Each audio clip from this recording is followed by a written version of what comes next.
បាទសួស្តីដល់បងប្អូនថ្នាក់ទី11បាទថ្ងៃនេះយើងមកបន្តបាទវីដេអូថ្មីទាក់ទងជាមួយនឹងស្វីតធរណីមាត្រដែលនៅក្នុងលំហាត់នេះបាទលោកគ្រូដកចេញពីលំហាត់ប្រតិបត្តិយើងថ្នាក់ទី11ស្វីតធរណីមាត្របាទនៅក្នុងលំហាត់នេះគេឲ្យយើងស្វីតធរណីមាត្រមួយដែល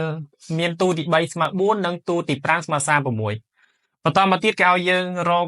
បាទទូទី1ហើយនឹងគុយអញ្ចឹងតើគ្នាយើងអាចបាទរកអានឹងតាមរយៈបាទតាមផ្លូវណាបានចឹងលោកគ្រូបាទមកខាត់ពេលវេលាយូរបាទតាមដានជាមួយនឹងលោកគ្រូទាំងអស់គ្នាទៅបាទងាយនឹងយល់ទេមនុស្សបាក់ខ្លាំងទេណាអញ្ចឹង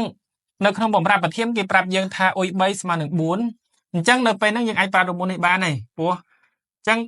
បាទលោកគ្រូដាក់យកហ្មងបានបាទអ៊ុយ3ស្មើជាមួយនឹងបាទអ៊ុយ1យើងជួសជុលឡើងនេះយក3មកជួសជុលក្នុងរមុននេះមកគុណជាមួយនឹងគុយបាទស្វ័យគុណកន្លែងនេះយើងជួសដោយលេខ3ចូលយើងបាន3ដក1ស្មើ2បាទយើងមើលនៅកន្លែងនេះ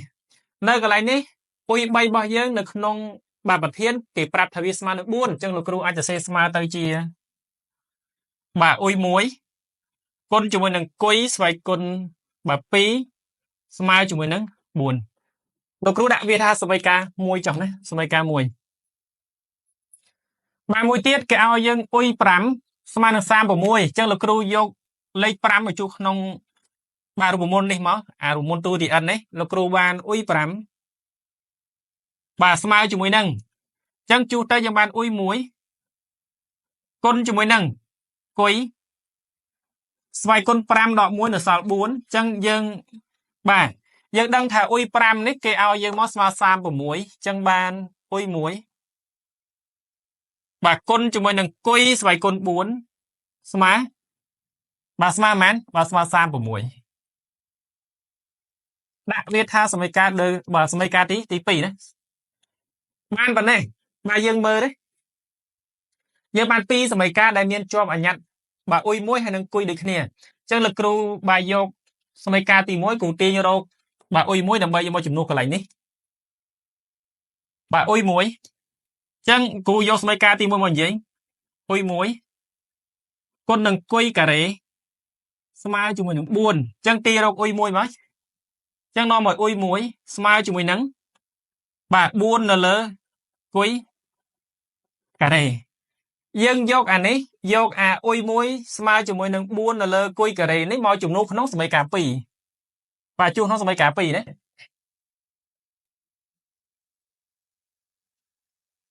បាទជួសក្នុងសមីការ2បាទជួសក្នុង2ចុះបាទក្នុង2អញ្ចឹងដល់ពេលដែលយើងយកជួសក្នុង2អាកន្លែងនេះយើងមើលកន្លែងរបស់យើងនេះយើងឃើញអ៊ុយ1ស្មើនឹងប៉ុណ្ណេះអញ្ចឹងជួសនៅកន្លែងនេះអ៊ុយ1អញ្ចឹងអាកន្លែងនេះបាទ2កន្លែងអ៊ុយ1យើងជំនួស4នៅលើបាទគុយការ៉េគុណជាមួយនឹងគុយសេគុណ4បាទស្មើ36អញ្ចឹងអានេះយើងអាចសម្រួលបានណាសម្រួលបានព្រោះគុយការ៉េនិងគុយសេគុណ4អានេះបានបាទ4គុយស្វ័យគុណ2ណាបាទស្មើនឹង36បន្តមកទៀតយើងទាញរកបាទនេះទៅយើងបោះបាទយើងបោះ4ទៅខាងនោះទៅបាទសម9នឹងគុយការ៉េបាទស្មើជាមួយនឹងបាទស្មើជាមួយនឹង36លើ4ស្មើនឹង9អញ្ចឹងនាំឲ្យគុយស្មើបាទបូកដក3ព្រោះ9នៅពេលដែលយើងទាញទៅធ្វើជាប់រឹសចូលបូកដកអញ្ចឹងបូកដកហ្នឹងបញ្ចេញពីរឹសការ៉េមកស្មើ3យើងរកគុយបានយើងអាចទៅជំនួសរកបាទអ៊ុយ1បានហើយអញ្ចឹងបើគុយស្មើ3បាទនោះអ៊ុយ1ស្មើប៉ុន្មានបាទយក3នេះមកជួសក្នុងណាដែលគិតថាងាយបាទជួសលេខចុះនេះឧទាហរណ៍យើងមើលឃើញអ៊ុយ1ស្មើជាមួយនឹង4នៅលើគុយការ៉េអញ្ចឹងយកគុយមកជួសមកអញ្ចឹងលោកគ្រូបានយកវាមកជួសអញ្ចឹងបាន4នៅលើ3លើកជាការ៉េអញ្ចឹងស្មើជាមួយនឹង4នៅលើ9អញ្ចឹងបើមួយទៀតបើគុយស្មើដល់3នោះអីអ៊ុយ1ស្មើប៉ុន្មានបើអ៊ុយ1ក៏ស្មើជាមួយនឹង4នៅលើដក3លើកជាការ៉េអញ្ចឹងស្មើជាមួយនឹង4លើបាទ9ដែរអញ្ចឹងចម្លើយរបស់យើងបាទដូចនេះបាទដូចនេះ អុយមួយស្មើនឹងបាទនោះអុយមួយស្មើនឹង4 លើ 9 បាទគុយស្មើប៉ុន្មានគុយស្មើ3និងអុយមួយបាទស្មើនឹង9 លើ 4 លើ 9 ដែរបាទគុយរបស់យើងស្មើជាមួយនឹងដក3អញ្ចឹងការគណនាបាទដោះស្រាយលំហាត់មួយនេះបាទជាចុងក្រោយមានតែប៉ុណ្្នឹងបាទអញ្ចឹងបើសិនជាក្នុងលំហាត់នេះ